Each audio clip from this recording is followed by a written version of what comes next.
the big picture. We work very hard to figure out what the big picture is, either in our industry or with our customers or with our company and our competitors. A long time ago, I used to work as a reporter and a writer and an editor. Journalists do curation naturally. When they want the big picture, they go ask people, they get quotes, they do research, they look at old stories, and slowly but surely they put together a story or a broadcast piece or a post online that helps you understand the big picture better. They curate information, but they don't just spit out what they learn along the way. They get these pieces and then they weed out all the pieces that don't fit or are irrelevant or unimportant to a story. And then they structure it so that the most important stuff is at the top, or that the story makes sense when you read through it or when you watch it. So journalists do curation as a part of their jobs. So having worked as a journalist, I've had some experience in this area. But all of us are natural curators. Later today, when you go home and your spouse or your significant other or your roommate or your child asks you, "How was your day?" you're not just going to spit out a list of things that happened from the moment you walked out the door.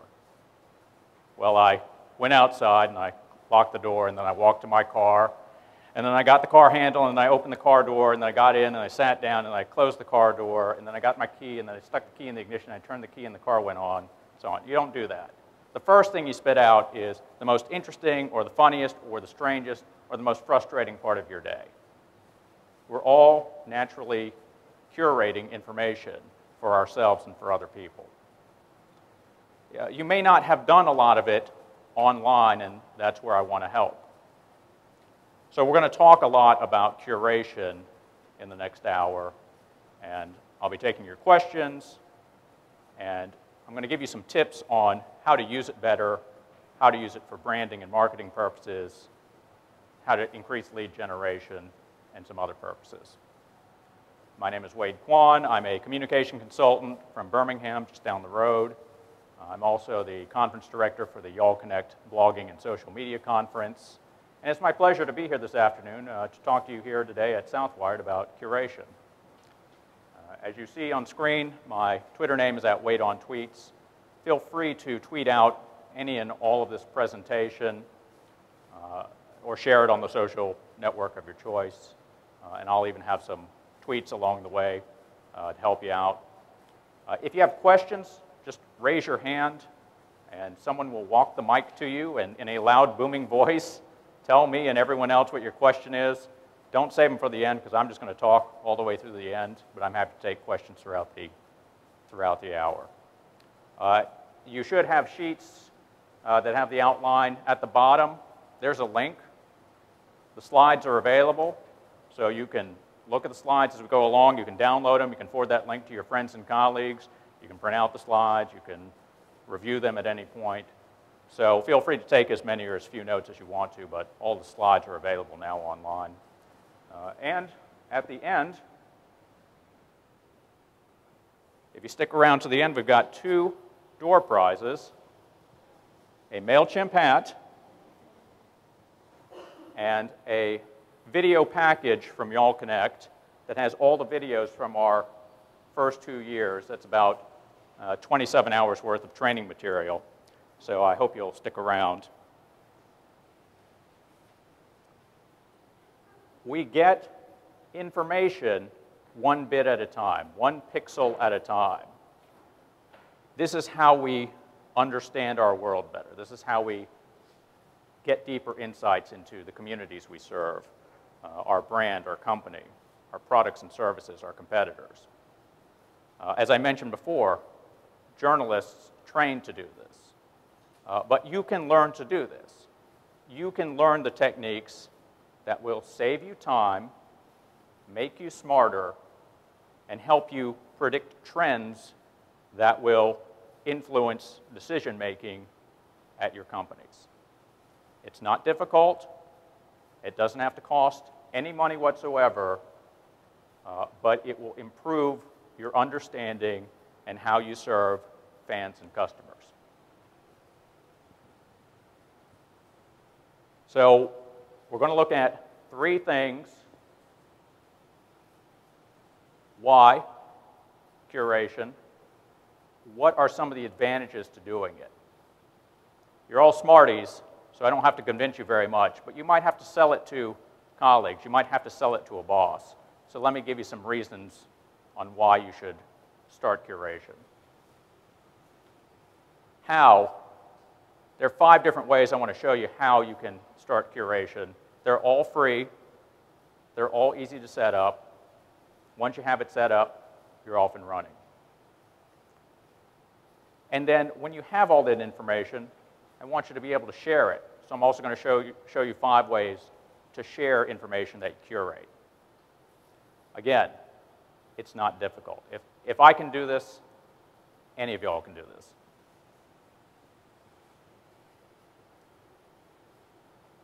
As I mentioned before, curation makes you smarter. It's a way to figure out what content areas will serve your audiences, to grow traffic to your websites, to generate interest in your products. But let me give you a few more reasons why I think curation is important. It's a huge time saver. Once you get these processes in place, you really don't have to think about them anymore. We're all busy professionals. There is no way I want to give you something that's going to take away time from your work week for client meetings and staff meetings and paperwork and social media and planning and strategy and so on. My goal is to make sure that by the end of this hour, you understand the techniques and you're ready to try them out. Heck, I don't mind if you start trying them out while I'm talking, because I'm going to have some URLs up there for you to figure out where to get each of these things. But once you get them set up, after only spending a few minutes on them, the rewards will become clear. If you had to do a research project, let's say you had to do a research project on the Crusades, so a period in history, you might go to the library. You might go and find the appropriate books, but you might also visit the reference section and look at the encyclopedia and the atlas. You might look up scholarly articles in journals and current periodicals, and you may spend hours reading through the books, taking notes, making photocopies, trying to understand all this material and weeding out a lot of it and keeping the material that's appropriate. And eventually you will have the raw material you need to understand that period in history. Well, you know, what if you could just walk into the library and they just hand you a finished report on the Crusades? That's a huge time savings. That's a major benefit to you and your colleagues. So as we get into the different ways to do curation, keep in mind that the few minutes you invest now will save you hours and days down the road. I'm a lifelong learner. I have a passionate curiosity about the world around me, and so I'm always trying to learn more and ask questions. Expertise is a wonderful reason to study curation. So I grew up in Birmingham. Birmingham's my hometown. I love it dearly, warts and all. And when I worked at a newspaper, I was always up on things because you're surrounded by reporters and photographers and editors, so you know what's going on in the city every minute of every hour. You can't help but become more knowledgeable about your territory. But I haven't set foot in a newsroom in close to 10 years. And yet, some people regard me as knowledgeable about Birmingham. And why is that? I curate a lot of information about my hometown, and I share it in person and online and wherever I can. So they see me as an expert. They see me as a resource for things related to Birmingham. Even more so than some of the people who are paid to still cover it. But I also curate information about communications topics, so public relations and email marketing and SEO and social media and so on. And they see me as a resource, as an expert in those areas too. And those are areas that I'm also very interested in. Curation not only makes you look like an expert, you become an expert. Note that I'm using the hashtag Southwired14, so whatever you share out there, make sure you put in the hashtag. And we're going to talk about hashtags in a little bit. You look like an expert to others, you sometimes become an expert, and sometimes both at once. As you study these areas day by day, just like those starting out reporters and photographers, they learn their beats day by day. So you will learn about your industry and your products and your services and whatever else you need to be up to speed on. So saving time, gaining expertise. One more reason to do curation. Because you're Smarties, you're not just going to take curated information and just let it sit there. You're going to get tons of information in real time, and you're going to study it. You're going to dig deeper to understand the psychology of your audience and your thought leaders and your peers and your competitors so that you can understand sales cycles and trends and make better predictions. You can outflank your competitors because you have the information and then you do something with it. You analyze it and make savvy decisions to reach your customer sooner, to predict sales peaks and downturns, to ensure that whatever changes are coming, you are better prepared than your competitors, that you understand what may be coming next. And that is a fantastic use of your brain power and of the curated information that's coming your way. So saving time, gaining expertise, analyzing the data. Those are some reasons why I think you should dig into curation. So how do you do it? What's involved in putting together this information? How do you get it to come to you rather than you have to chase it? Number 1 of 5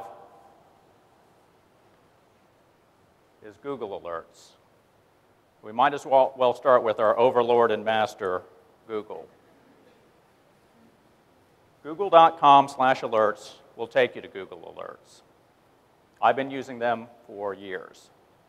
They're free, they're easy to set up, and you can do reputation management, you can see real-time information, you can see different channels.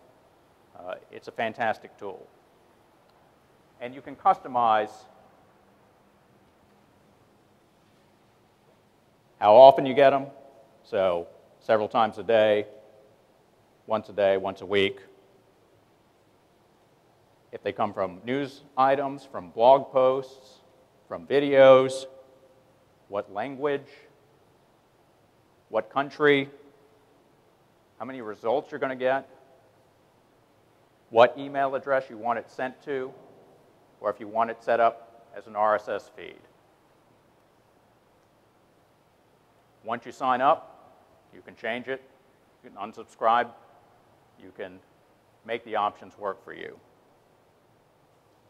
As you type in your search terms, keywords, Boolean operators, it'll give you a sample output, so you'll even see what kind of results you might get based on your search terms.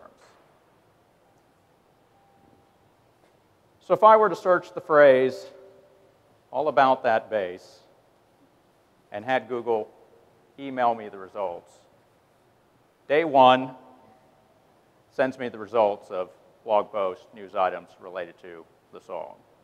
Next day, sends me another email with more results. Day after that, sends me another email with more results related to it. If you were to set up a Google alert with your company's name and your competitors' names, a Google alert with the name of your products, or the name of your CEO, or your own name. This is how you start to do reputation management, because you know what people are saying about you. And you can get those alerts as fast or as slow as you want. So you can set up 1 alert, 10 alerts, 100 alerts. Very easy. But I've been using them for years, and it's because it's so flexible, and because instead of me scouring Google, Google's going to scour the entire internet for these key phrases and send it directly to me.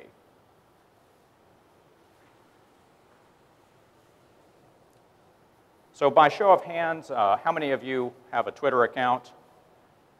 How many of you have access to your company's official Twitter account? And how many of you use Twitter lists? Good. So to use Twitter lists, you have to have an account. It doesn't have to be active, doesn't have to use your real name, doesn't have to have any followers or friends, doesn't have to have any tweets, you just have to have an account. So you can use your account, you can make up one, you can use the company account. If you go to twitter.com/your username/lists, you can get started in this. For example, if you went to twitter.com/wadeontweets/lists, you would see the lists that I have created, that I have subscribed to, and that my account has been added to. And some 500 people have added me to Twitter lists. So they don't have to follow me. They can just add me to the right list and track all of my information that way. So to give you an example, as I mentioned, I'm from Birmingham, and I like to eat out. I mean, there's a lot of good food and restaurants in Birmingham. So I created a Twitter list called Birmingham Restaurants. It has about 150 restaurants. So I found all the restaurants in Birmingham that have some kind of Twitter account and added them to this list. And then some 64 people have subscribed to the list, so that when they look at the timeline, they see the latest tweets from the restaurants on the list. So those tweets can include updates, menus, photos of the food, specials, coupons, updates from the chef, alerts in case they're closed for the evening for a private party, their participation in different fundraisers and festivals, and so on. So I and these 64 other people can skim through the list and find good places to eat and find out what's going on in the restaurant community. If you are a restaurateur and you are looking through this list with a trained eye, you will see that how many favorites, retweets, and replies each tweet got.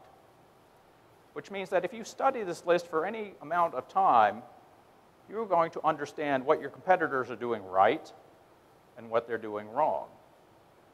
What types of topics and updates get the most interaction with Birmingham diners.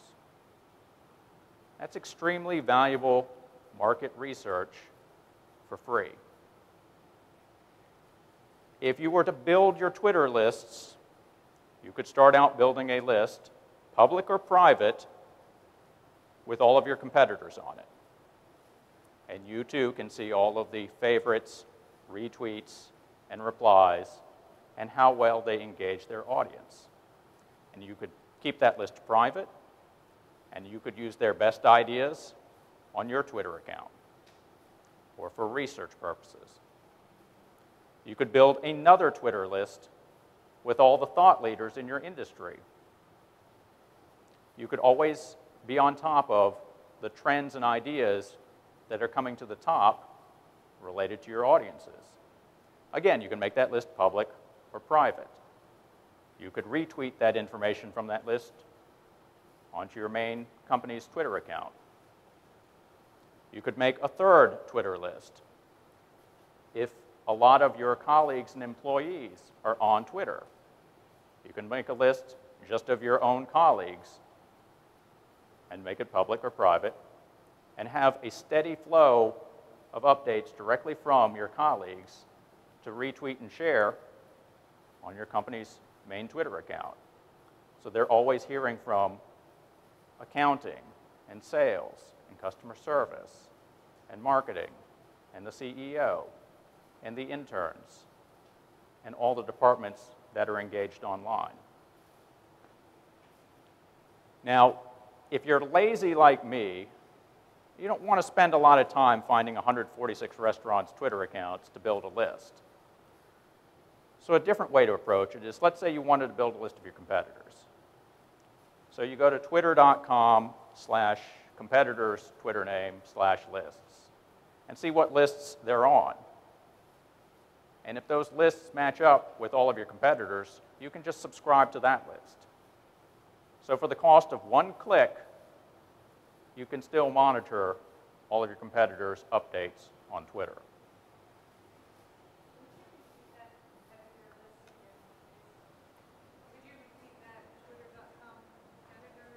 Yeah, so she was asking about the URL. twitter.com/username/lists. So it can be your username, it can be your company's username, or the username of your competitor, anyone you want, all publicly available. That's a good question. So you don't have to build the list if you don't want to. If you go find the lists, you can just subscribe to the ones I already built for you. You can monitor them at any time. You can get all of this information. By the way, I'm a big fan of Twitter. But if you don't use Twitter, that's okay, because we can also talk about Facebook. Facebook has a similar feature, Facebook interest lists. If you go to facebook.com/add-list, you will see this feature. Again, this is free. If you have a Facebook account, it can be your real account, it can be a fake account, you can use this feature. So, I talked about restaurants because I love restaurants. So I built a Birmingham restaurants list on Facebook as well. I had 146 restaurants on Twitter. I've got like 1,000+ restaurants in Birmingham on Facebook. So 7 or 8 times as many restaurants. They just use Facebook more than they use Twitter. I got about 64 subscribers on the Twitter list, about 200 subscribers to the Birmingham restaurant list. So about 3 times as many. The diners are using Facebook more than they're using Twitter. You scan down that list of updates from restaurants. You see their photos and their questions and their updates and their events and so on. Again, a restaurant owner studying that list will see the number of likes, shares, and comments that every Facebook post got. And they will quickly understand what works and what doesn't work with the audience. It could be timing, it could be type of media, it could be phrasing, it could be repetition, it could be any number of factors. So you go to Add List, and you will see an option to search for lists that already exist, You can join these lists, or you can create a list. You can manage it.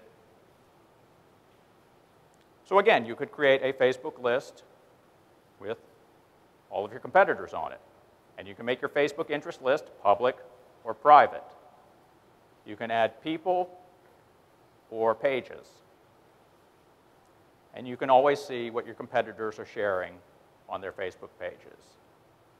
And make your Facebook page more robust by skipping all of their mistakes and doing it right from the get-go. You can build a Facebook interest list of thought leaders in your industry. You can build a Facebook interest list of your colleagues and employees at your company. You can search for existing Facebook lists. Lots of options on what you can do with lists on Twitter and Facebook.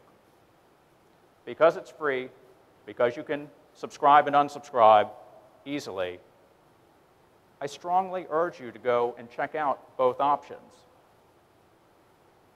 because they're very easy to manage, and you can learn a lot about what your customers and what your fans and what your community and what your competitors and what your peers are saying on these channels. So between Google, Twitter, and Facebook, that's a lot of options. But let me give you a couple more that will help you out. Quite a few social networks have groups, but I'm going to focus on LinkedIn and Facebook. How many of you, by show of hands, have a LinkedIn profile? How many of you have logged into that LinkedIn profile in the last 7 days? And how many of you are in one or more LinkedIn groups? Good. There are thousands upon thousands of groups in LinkedIn. They're free. So your LinkedIn account is free. So this is another option that you can implement immediately without any cost. When you go to linkedin.com/GRP, that will take you to the groups page. And you will see a way to search for groups that already exist. There are groups by college and university. There are groups by city and state and region and country. There are groups by industry. There are groups by job title and profession. There are groups by professional organizations and by civic groups and by nonprofit organizations. So you will find many options when you're looking at these groups. LinkedIn does you a huge favor.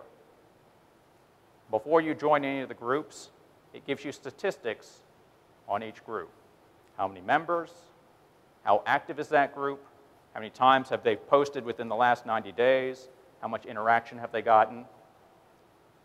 You don't want to join a group that has 0 posts in the last 90 days. It's not going to do you any good. It's not going to bring you any information or interaction. You're going to have to find groups with some activity. Consequently, you also don't want a group that's got lots of posts and all of them are self-promotion and spam. And those LinkedIn groups exist too. But some of the groups, you can see what's going on within the groups, what posts are going on. Some of them are closed so that you have to apply to join. Once they let you in, then you can see what they're talking about. But look for the groups that mirror your customers. Look for the groups that feature your peers at other organizations. Look for the groups that will bring you the information that will help you do your job better, help you do smarter campaigns, help you reach your audience. The thing I like about the groups versus the lists, because we just talked about Twitter lists and Facebook lists. Those lists are passive. I mean, you're just scanning through a lot of information and updates from various companies and brands and people. With groups, you can crowdsource. You can talk to them. You can ask questions. You can answer questions. You can simply sit back and listen to what's going on. But you can have some real interaction with people, and it's powered by you and everyone else in the group. So here's a great opportunity to get information that's already being curated by other people who are sharing links to stories, asking questions, bringing up problems, and brainstorming. Facebook has a similar option, so if you go to facebook.com/browse groups, you will also have an option to search for groups on Facebook. Thousands upon thousands of groups in Facebook. You've probably seen quite a few. Sometimes they're based around hobbies, interests, communities, sports teams, but also around professions, industries, products, companies, professional organizations, and so on. So the same options in Facebook. You can go and look for groups to join. You can sit back and listen. You can participate. You can create a group, just like you can create groups in LinkedIn. So if the community doesn't exist that you want, you can go and create one and invite people to join it and manage it and grow it over time. Sometimes those are the best groups because you have full say as to what goes in and what goes out, and you're able to use that knowledge appropriately. Lots of group options, lots of chances to interact with people that aren't even in your direct network.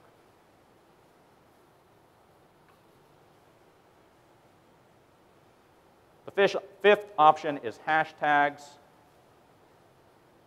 If you're not familiar with hashtags, they're basically tagged keywords.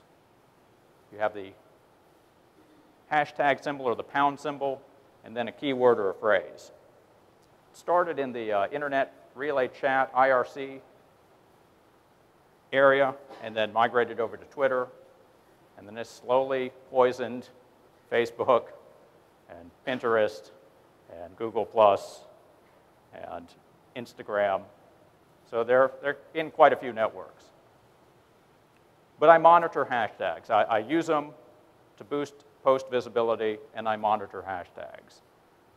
You monitor hashtags based on the jargon in your industry, what's trending. You can monitor on Twitter. You can bookmark it. If you use advanced services, you can have them emailed to you or updated in a Google Docs account. But they're a great way to curate information, whether it's around a breaking news event or a conference like this one, or a topic that you want to follow on a regular basis. And we're going to talk a little bit more about hashtag monitoring in the last part.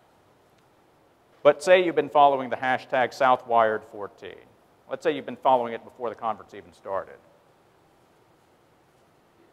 You may have seen tweets referring to what people are excited about, or about the online resources, such as the schedule, or even promotions for specific speakers and topics. Whether you're here in this room or on a different floor or not at the conference at all, you can dial into that hashtag and see what people are sharing from this conference. Southwired here in Atlanta, 14, focused on this year's conference as opposed to last year's conference or next year's conference. One good thing about hashtags is the conversation's wide open, which means that people can participate in it whether they're on your curated lists and groups or not. So here's a chance to get a sense as to what's going on in the wider community. That also has the potential for abuse, but if you know how to filter it out, it's not going to be a problem most of the time. So Google alerts, Twitter lists, Facebook interest lists, groups, and hashtags. 5 different ways to curate information. Curation begins with collection, and it's so easy. All those options I mentioned are free. All of those options can be set up in a couple of minutes. You can tweak them, you can unsubscribe from them, but they'll bring you lots of relevant information about the topics that you are interested in.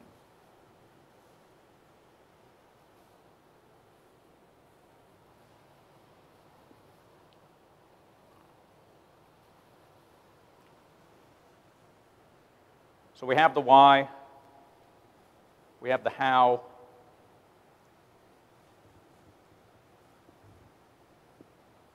make sure that you share what you learn through curation. Sharing helps build your community and your audience. It elevates your reputation as a resource and an expert. You're going to have tons of information to share. Some of it may end up being proprietary, but I bet a lot of it is stuff that you can share right now. This is how you become more attractive through content curation and digital outreach. So let me walk you through 5 ways to share this information that you curate. How many of you have a blog on your company website? And how many of you either post to that blog or help maintain that blog? That's fantastic. That blog is your home base. Yeah, you can share it on Facebook and LinkedIn and Twitter and Instagram. But the blog, your company website, that's where you have full control. Facebook changes algorithms and design, seems like every other week, and it drives me nuts. The rules are always changing in those other sandboxes. But on your website, you get to control what you post. You get to control the conversation. You get to control how you respond. You get to control how long posts stay up there, hopefully for a long time. The more you add to your website, the better your search traffic, the better your SEO, the better your value to fans and casual customers and potential customers and so on. All this information that you're bringing in and curating, you can share it in a blog post. You can share interesting videos and links to articles and analysis and summaries and whatever else that you can conceive. And as a parallel to that, you can also share that information in your email newsletters. You might share the exact same thing you share in your blog. You might share a digest or a teaser to different blog posts. You might share some exclusive information to reward your email subscribers because they took the time to sign up and read your stuff. But I always start with the blog and email when I want to share curated information. It's easy for me to share it on Facebook. It's easy for me to share it on Twitter. But I have to think back about how I want to build value and equity into my website, into my blog. And so I want to make sure that I'm curating and sharing information on my home base in my blog. A tool that I use fairly frequently is Storify. It's an excellent publishing tool, and it's free. You go to storify.com, you get a free account, and you can begin creating posts immediately. Storify lets you create multimedia posts with tweets and Instagram photos and Flickr photos and links and Facebook updates and text and headlines, and you can organize it in whatever fashion you want to, and then you can publish it. And each element can be liked or commented on or shared. And you can take that entire post and embed it in your company website or your company blog. So I can create these posts in my company blog, but sometimes I use Storify to do it because I want to be able to embed it in my site, and I want other people to embed it on their sites, because I think that's a win-win situation. The Storify post is branded properly, so they'll know where it came from, and it's got good information, and it's easy to embed because the next person that comes along just copies the code, sticks it on their website, and the post is up. They don't have to do anything more than that, and they even get some search value out of that. I have curated conferences in Storify. I have curated breaking news events in Storify. It's interesting because one segment of Storify users are news organizations. News organizations have TV cameras and TV studios and airtime to share stories. Radio stations have microphones and recorders and booths to share stories and public airwaves. Newspapers, magazines use Storify. They have publications and websites of their own. Web outlets use Storify. They have their own website to share this on. TV stations have YouTube to share stories on. But a lot of them still use Storify. And it's just because it's so easy, and because it's a different social network, and because they know people can embed those stories as well.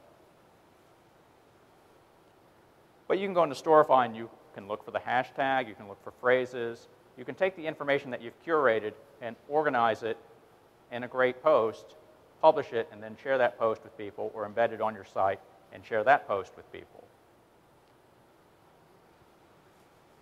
It's flexible, it's got great design, and I encourage you to experiment with it because it's not very hard to learn how to use it.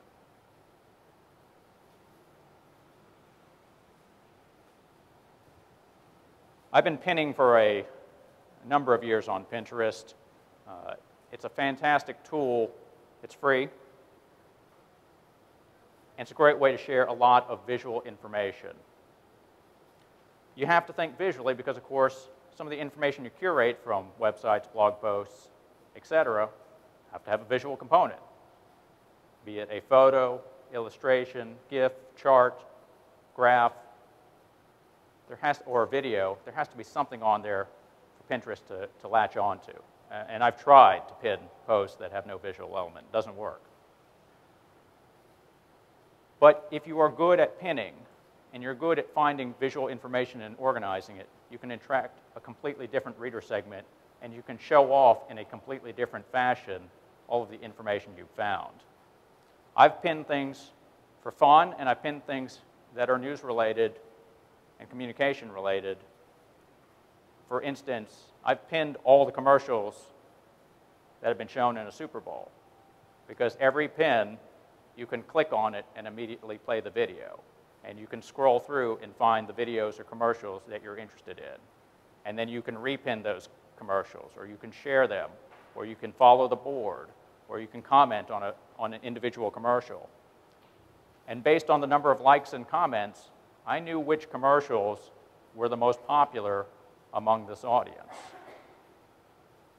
I have pinned Academy Award fashions onto Pinterest, because every single actor and actress who walks down the red carpet is being photographed and captured on video. So it's easy to find those and pin them in real time as the event is happening, and people can study and add the pins to their best and worst dressed lists and pin boards. There's a lot of flexibility in Pinterest. So one of our speakers at Y'all Connect this year was Kim Garst. And she was talking about visual content marketing, which is fascinating because I'm terrible at visual content marketing. So I paid close attention because she shared an interesting case study. She knows that the trend is toward images because we take in images more quickly, we respond to them differently than text, and it's a great way for brands to show off and to expand their audience. So one such example was a retailer. She talked about Whole Foods. Whole Foods uses Pinterest. It also uses Facebook and Twitter. But it gets 10 times the results on Pinterest than on Twitter and Facebook. So they are pinning items to their pin boards every day. Now you might think that all they pin are food-related items because they are a supermarket chain. But Kim said that Whole Foods succeeds because their pin boards match the interests of their customers. Yes, their customers are interested in food, but their customers are just like you and me. They're also interested in family life, and nutrition, and exercise, and sports, and communities, and so on. And so they pin relevant information to those pin boards, which grows their audience, gains them fans, and brings more people into the store. So Pinterest is an opportunity for you to think beyond what you normally do in creating a blog post, or sharing something on Facebook, or sharing something on Twitter. Behind me you see a pin board all about that base. A fun way for someone to show off their interest in an artist and a song in a colorful way.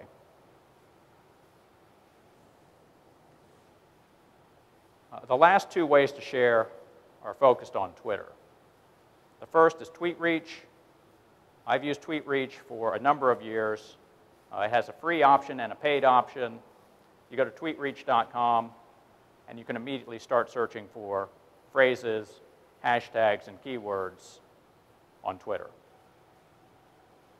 It will give you a report with the number of users using that hashtag. It will give you the number of impressions.